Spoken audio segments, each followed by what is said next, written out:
Yesu nashimwe. Nitwa Muneza Alphonse. Nejejwe nuko tugiye kuganira ijambo ry'Imana. Turasoma muri Matayo igice 22.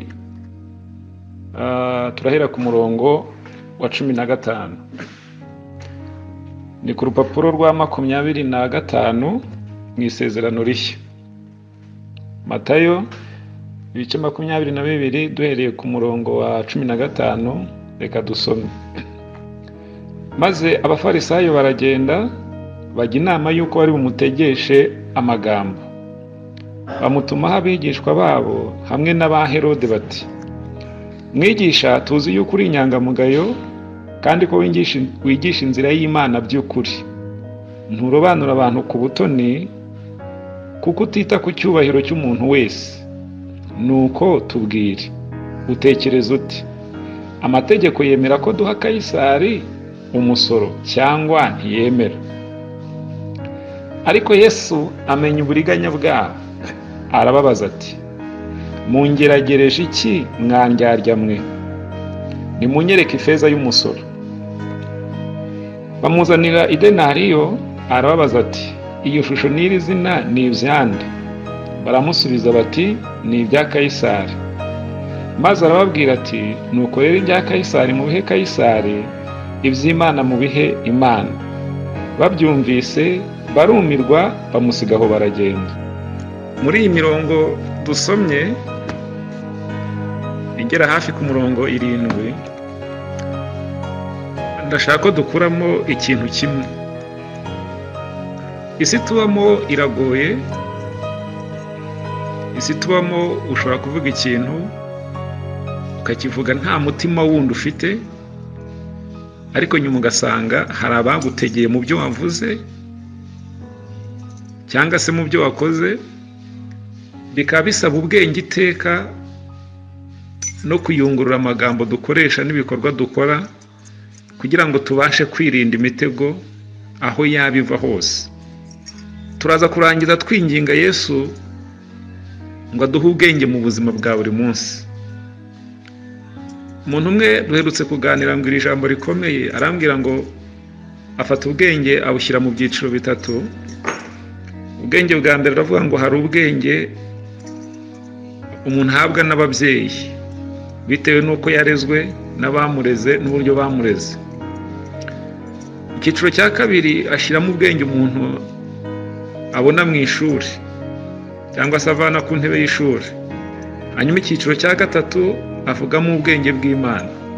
Ubwo bwenge bwose buba bukenewe kugira ngo buhuzwe, bufashe umuntu kubaho agaragara nk'umuntu w'inyangamugayo kandi abasha gukiranuka no kwera imbuto zikwiriye. Yesu rero hano yarahuye n'umutego utoroshye.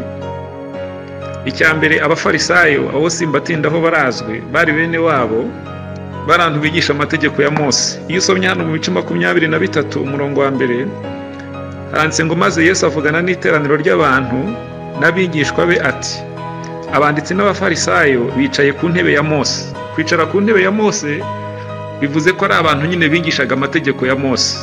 Mose Imana yavuganye nawe, imuha amategeko atandukanye, mu yandi magambo ishyiraho umurongo Abisirayeli bagomba kubahiriza kugira ngo bakiranukire Imana. Abafarisayo rero ni abantu bari bazi ibyanditswe byera, babizi mu mutwe rwose, ubona ko bakwiye no kubyubahiriza, ariko kubyubahiriza bikagora. Ikigoye rero ni ugufata abafarisayo bakagambirira gutegesha Yesu, bakashaka kumufatira mu magambo. Umurongo wa 16 w'ikice twasomye haranditse ngo bamutumyeho abigishwa babo. Ubwo bivuze ngo ni abafarisayo, ariko ngo bamutumaho hamwe n'abigishwa ba Herode, hanyuma bajya kumutegesha amagambo. Muri uno murongo harimo guhuza kw'abantu kw'amatsinda abiri agahurira ku mugambi umwe kandi atarasanzwe ahuje mu buzima. Muri iki gihe abayuda muri rusange bari mu bukoroni bw'Abaroma. Ntibari banejejwe n'uko bakoronijwe n'Abaroma, ariko mu gihe cyo kujya kuba batanejejwe n'uko bakoronijwe n'Abaroma, ntibahuzaga n'abigishwa ba Herode. ariko biratubwiye ngo mu gihe cyo gutega Yesu abafarisayo noneho batera intambwe bajya kureba abanzi babo, reka mbyite gutyo, ari bo nyine abigishwa ba Herode, bemera gufatanya kugira ngo bakunde bature umutego, bakunde bature Yesu mu mutego bamutegesheje amagambo. Icyo ni kimwe. Kumva yuko ni nk'uko wafata umukristo akagenda akagambana n'umupagani kugira ngo bafate mwene data bakunda bamutegesha umutego runaka. Numva ko bitari byoroshye, bashakaga kwikiza Yesu mu buryo bwari bwo bwose. Ikindi kintu cyari kigoyemo cyasabwa kwitondera cyane ni introduction, cyangwa se n'uburyo batangiye ikiganiro. Bageze imbere ya Yesu babanza kumwereka ko bamwemera, babanza kumushima, babanza kumushimagiza, ahari nko mu rwego rwo kugira ngo aze guhita nawe avuga adatekereje, avuga ko bari kumwe nawe. Barabanje baramuryoshya baramubwira ngo mwigisha, tuzi yuko uri inyangamugayo kandi tuzi yuko wigisha inzira y'Imana by'ukuri. Icya gatatu, nta nubwo ugira ubonera abantu ku butoni kuko utita ku cyubahiro cy'umuntu. Urumva mu by'ukuri babanje nko kumwurura aya magambo. Ibi bari kuvuga ngo ni umwigisha w'ukuri, ni umwigisha w'inyangamugayo, yigisha inzira y'Imana mu by'ukuri, ntarobanura ku butoni, si uko ariko babyemera, si uko bamushima, si uko bemera inyigisho ze, ahubwo ni uburiganya bwabo. Bari kubanza gushaka kumwereka yuko bari kumwe nawe, yuko bamwemera, kugira ngo base n'abamufatisha urwo ruhande rwo kumwemera, noneho aze kwiyumva ari kumwe nabo, aze nko kwisanga yaganiye n'abantu ariko atazi aho yaganiye nabo. Nicyo rero ijambo ry'Imana muri yo ratubwira ngo uwizera umwana w'umuntu wese avumwe. Buriya abakristo biradukwiye yuko tuba maso ku kintu icyo ari cyo cyose, tukamenya abo tugendana nabo, tukamenya ibiganiro tuganira nabo, tukamenya nuko tubitwara imbere, kuko uburiganya bufata isura iyo ari yo yose.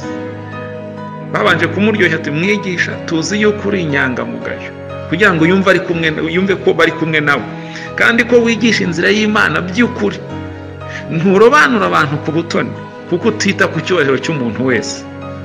Urumva ayo magambo yo kureshya, ayo magambo yo kuryoshya, ako karimi gasa n'akaryoshye ariko inyuma kagiye gukurikirwa n'icyo nakwita inkota. Hanyuma ku murongo wa 17 bahita noneho nyuma yo kumuryoshya, nyuma yo kumutegura, bahita bamutera neza ikibazo bashaka kumubaza. Baramubwira ngo nuko tubwire, utekereza ute? Mbese amategeko yemera ko duha Kayisari umusoro cyangwa ntayemera? Muri uno murongo bari bamuteze umutego ukomeye, cyangwa se mu yandi magambo Yesu yari yibonye ari nka hagati y'ururimi. Ashobora nk'uko ururimi ruba hagati y'amenyo, buri amenyo hasi ashobora kuruhekenya cyangwa se yo hejuru. Yesu nawe baramushyize mu mutego ukomeye. Icya mbere, Kayisari donc bwari ubuyobozi, bati ese amategeko yemera ko twatanga umusoro wa Kayisari? Yesu naramuka avuze ati amategeko ntabyemera, arabacumuye ku mategeko ya Kayisari, ariyo mategeko y'Abaroma Abisiraheli bagendera uko bakoronizwa, bari gukoronizwa n'ubwami bw'i Roma. Naramuka avuze yuko amategeko yemera ko batanga uno musoro, araba yiteranije cyangwa se araba yishyize mu kibazo cy'uko abafarisayo bari buhereho bakamwangisha abantu muri rusange, kuko bo ntibari banejejwe no gutanga uno musoro. Kumva ko Yesu yashyikira ko batanga uno musoro, ni nkaho yaba atabona yuko ari barimo Abaroma bari kubanira ubusa. Icyo rero cyari ikibazo gikomeye. Arasubiza yego cyangwa se arasubiza oya, ariko mva ubwenge Yesu yakoresheje.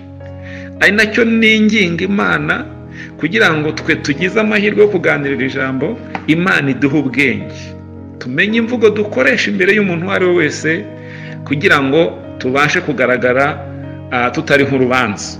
Pawulo yigeze yandikira umwe hagati ya Tito cyangwa se Timoteyo, aramubwira ngo kwigisha kwawe kugaragara yuko uzi ijambo ry'Imana, udatera waraza, kugira ngo n'abanzi bawe babure icyo bakurega hanyuma bahindukire bamware. Imana rero iduha ubwenge tubashe kumenya uko dusubiza umuntu uwo ari we wese, kugira ngo n'uwashaka kudutega abura hadutegera. Bibiliya iratubwiye ngo nuko Yesu amenya uburiganya bwabo, arangije arababaza ngo mungeragereje iki mwandyarya mwe? Ahita abasaba ko bamwereka ifeza y'umusoro, arangije abereka ishusho n'izina ryanditseho, ababaza nyirabyo. Baramusubiza ko ari ibya Kayisari.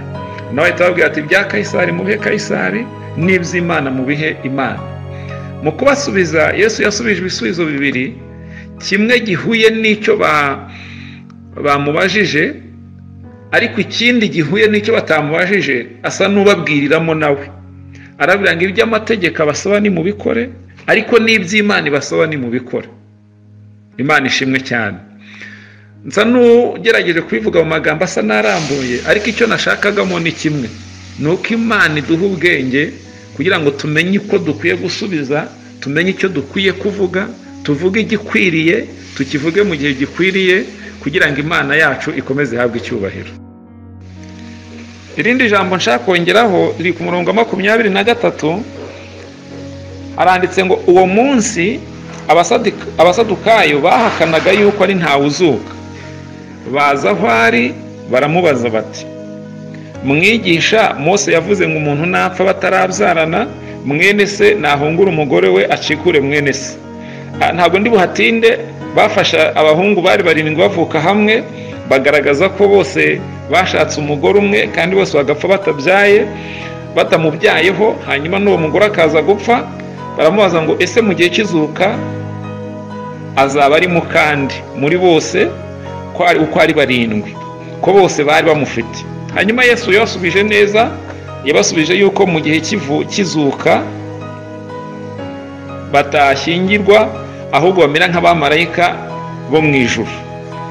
Ku murongo wa 32 yaravuze ngo yababajije ikibazo ngo ariko se ibyerekeye kuzuka kw'abapfuye ntimwari mwasoma iki Imana yababwiye ngo ni nge Imana ya Abraham, n'Imana ya Isaka, n'Imana ya Yakobo? Imana si Imana y'abapfuye, ahubwo ni Imana y'abazima. Hanyuma aravuga ngo abantu bumvise batangazwa no kwigisha kwe. Noneho hano ubonye ko ari igice kimwe nanone cy'abantu baje kumutegera mu kibazo runaka baje kumubaza. Bano basadukayo ntago bemeraga ko izuka rizaba kwazaho muzuko w'abapfuye. Hanyuma bamutega ikibazo, ariko urebye uburyo ikibazo kibajije uhita ubona ubwenge bw'abantu. Yesu umunsi umwe yigeze avuga ngo abwira abigishwa beravuga ngo mbatumye nk'intama hagati y'amasega, arangira ngo nuko nimugenda n'ubwenge nk'ubw'inzoka. Utekereje ni nk'abantu babica, wagira ngo bari bicaye batekereza ikibazo, bakibazaho, bakireba mu magambo, bakireba uburyo kiteguye, barangije bagihuraho, baraza bakibaza Yesu. Ariko icyo nacyo Yesu agisubiza neza. Ku murongo wa 34 ndacyakomeza nshaka kureba ibibazo Yesu yabajijwe, uburyo byari bikomeye, n'uburyo kubw'ubwenge yari afite akomora kuri Data wa twese uri mu ijuru, yagiye abasha kubisubiza kandi akabisohokamo neza. Umurongo wa 34, abafarisayo nabo bakurikiranaga cyangwa se bari hafi, bari gushakisha amakuru. Hanyuma wagira ngo bari bagiye inama n'abasadukayo kubw'iki kibazo bamubajije kijyanye n'umuzuko. Biratubwiye 34 ngo ariko abafarisayo bumvise yuko Yesu yatsinze abasadukayo, bakananirwa kumusubiza, bateranira hamwe. Umwe muri bo umwigisha amategeko amubaza mugerageza ati, mwigisha, itegeko rikomeye mu mategeko ni irihe? Ndagira ngo mwumve icyo kibazo. Bamaze gukurura amakuru, bari bazi ko abasadukayo hari icyo bajyanye kuri Yesu kumubaza, hanyuma bamenya yuko Yesu yabasubije kandi ko abasadukayo babuze icyo bamusubiza. Hanyuma barangije nabo baricara bategura ikindi kibazo nabo bajya kumubaza. Bamugezeho umwe mu bigisha amategeko, uvuze ngo ni umwe mu bigisha amategeko y'amategeko ya Mose twavuze, ari mu kubara, ari mu bareba, ari yose mu tegeko kwa kabiri yose. Hanyuma aramwegera amubaza ngo mwigisha, itegeko rikomeye mu mategeko ni irihe? itegeko rikomeye mu mategeko ni irihe. Iki nacyo kirimo umutego ukomeye cyane. Dufite ari amategeko 10 Mose yahawe, hanyuma dufite n'andi mategeko bari baragiye bahawa, amategeko y'isabato, amategeko y'ibizira, ibyo ukoraho ugahezwa n'ibindi. None ramaje ngo muri ayo mategeko yose itegeko rikomeye kurusha yandi ni irihe. Kandi mu mategeko arenga tuvuga nka 30, urwo n'urugero ntanze. Tekereza gukuramo itegeko rimwe uvuge ngo iri ni ryo rikomeye. Harimo umutego ukomeye kuko yashoboraga kuvuga ngo ni ya 5 ni nk'urugero ntukice, bakamubaza ngo andi mategeko yo uyasigiye iki. Urumva ko nabwo harimo umutego. Kugira ngo rero dusoze, Yesu yaje gufata amategeko yose ayakubira mu itegeko abiri, amategeko abiri. Ababwira ko itegeko rya mbere ni ugukunda Imana Uwiteka n'umutima wawe wose n'ubugingo bwawe n'ubwenge bwawe bwose. Ahita akurikizaho irya kabiri ni ugukunda mugenzi wawe nk'uko wikunda ubwawe. Hanyuma ahita yahoza arabwira ngo muri ayo mategeko yombi, amategeko yose n'ibyahanuwe niyo yuririraho. Nsoza rero ndashaka gusoza gutya, Imana yo mu ijuru igenderera umuntu wese muri twebwe, imuha ubwenge, imwigishe igihe cyo kuvuga, imwigishe n'icyo akwiye kuvuga, imwigishe n'uburyo akwiye kukivugamo, hanyuma no mu kumva yuko nguko no mu mirimo yacu ya buri munsi yuko nguko, kugira ngo dukomeze kubana n'Imana yacu uko ishaka, tuyishimisha muri byose. Ibyo ngibyo tubyizere uko, tubyakira uko, mu izina ryiza rya Yesu, amen. Mana data wa twese, se umwami wacu Yesu, Mana nyiringabo, Mana nyirubutware, nyirubushobozi, turagushimiye bw'amagambo meza twumvishe y'ubwenge. Turagusaba kugira ngo natwe twigishe ko twabasha gusubiza abatubaza n'abatugisha impaka n'udutega imitego. Tumenye icyo guceceka, icyo kumva, icyo kuvuga, icyo gutuza, icyo kuvuga cyane, icyo guceceka. Mwami Imana turabigukesha, tugirire neza. Mugaragu wawe umuhe umugisha, imbaraga z'Imana zikomeze kuba muri twe, mu izina rya Yesu, amen.